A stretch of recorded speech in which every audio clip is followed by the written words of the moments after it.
Hey guys, Taylor, Gio, Lulu, and Siri are here. We are working on two things today, the name game and also leave it. So it's really important that these two really respond to their names whenever we call them, particularly Lou. She, in our consultation, we noticed that Lou, wait on that, just stop so you can hear me.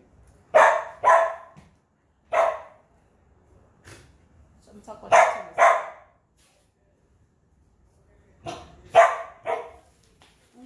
She's going to walk away because we do not like that behavior.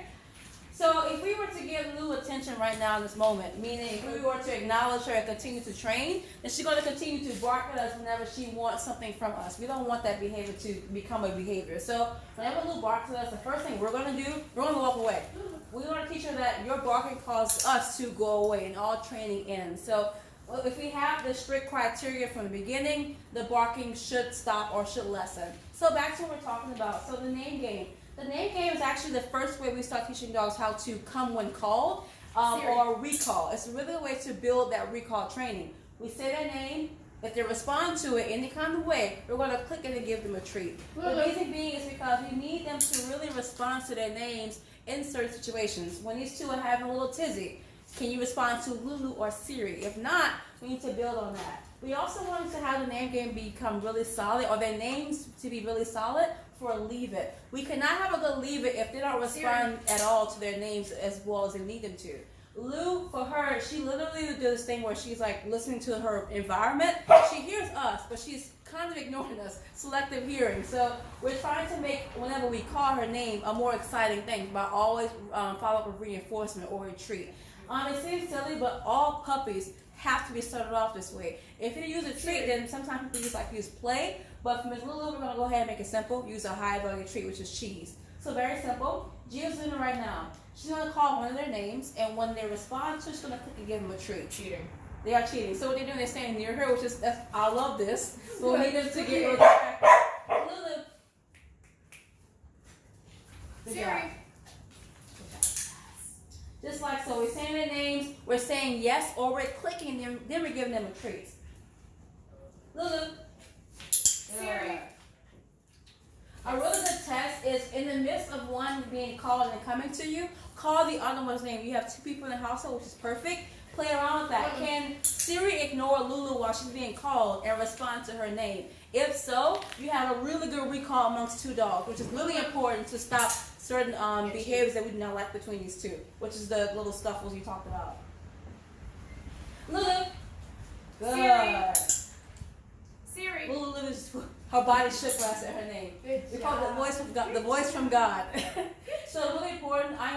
We are not repeating their names. We're saying Lulu one time. We're saying Siri one time. It's important that we do not fall into a habit of saying the names all over again too many times consecutively in a few seconds, or their names will become irrelevant again. We say it one time and we're patient. If we don't respond, then we're going to make the distance shorter, get closer to them, ask them to listen to their name and give them a treat. I hope that makes sense.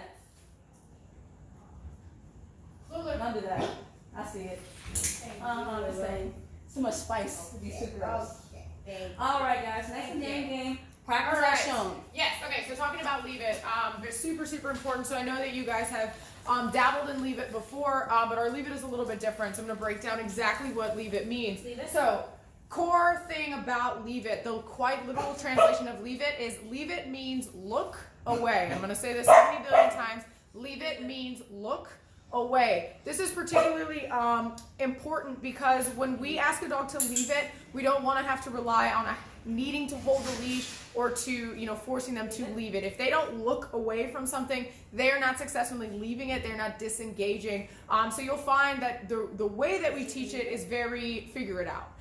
So the way that we're teaching this, assigning meaning to this word, I'm sure they've heard it before, and they're showing us what they have done in the past, but we're reteaching it. So leave it means look away. So what Taylor is doing is she's presenting them with a treat in her hand, right? She's closing that fist, and it smells delicious. We're going to keep it pretty simple. Cheese smells really good, so we don't want to just go ahead and flash them like, hey, leave this alone, because they're probably going to eat it, and that's not, we're not setting them up for success there. So Taylor's closing her fist around a piece of cheese, and she's just saying the words leave it. This is very hard for Siri. Leave it is one of the few cues where you'll actually lead with the verbal cue. The reason being is that if you're using this in real life, if this is a horse later on, chances are they're not looking at you for a visual cue for leave it, right? They're already engaged on something else. So that means that because you only have your verbal cue, that means you have to practice that much more.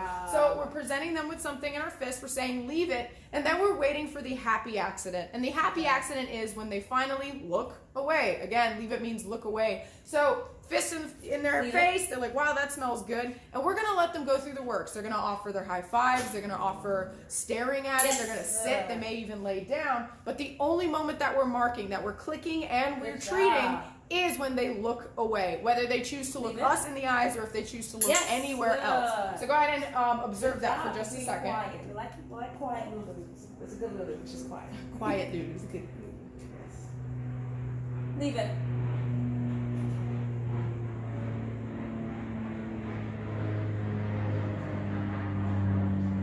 This is very hard for Siri. She's still staring at it. She can sit, lay down, did not care, but she has to look away. Nope. Can you leave it?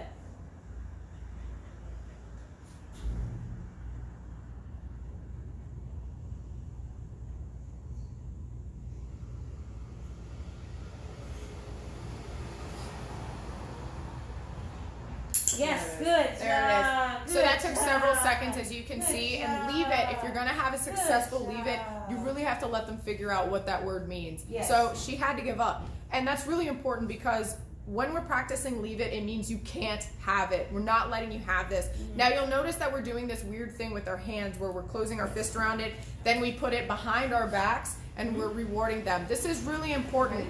Whatever you ask a dog to leave alone, do not reward them with that same thing, or don't let them think that it's the same thing. So what we're doing is we're showing them leave it, and then we're making it disappear, and then ta-da, it's a different treat. It's not a different treat, it's the same thing, but they don't know that. Whereas if you teach them leave it, where they're just kind of holding it for a second, where that is really good and impressive impulse control, that is just wait. And you can bet your bottom dollar that if you walk away from them after you said leave it, they're going to go for it because they never actually looked away. So this leave it is focusing on them looking away and then rewarding the moments that they are actually disengaging. So showing that again. Whatever a dog was looking at, they're thinking about it. So if you can break eye contact, technically you stop them from thinking about it, which is really important. Stop thinking about it, leave the piece alone. Your chicken alone on the ground. Leave it. Leave it. Lulu's leaving it. So I can do one right now. I know. I've been giving her treats periodically because she's not barking at me anymore, which is really great. So when you work with two dogs by yourself, I highly recommend focusing on one at a time. Especially with this behavior.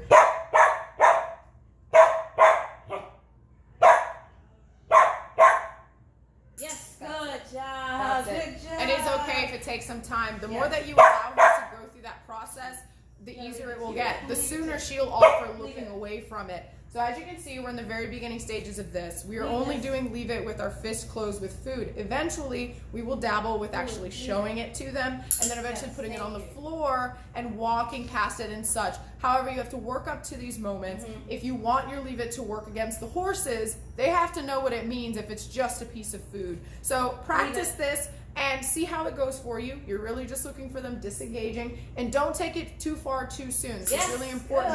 You have to do leave it at their pace, and if they're successfully offering leave it where they're really looking away and you believe it, then you may move on to the next step, which is showing it to them or potentially putting it on the ground. And we'll show you guys how to do the on the ground one a little bit later on. But I hope this all made sense. You were working on the name game, having them differentiate between their names and actively coming to you a little bit faster. And then you're practicing leave it, where they're looking away from a fistful of food. If you guys have any questions, as usual, give us a text. If not, hope you guys enjoyed. See ya.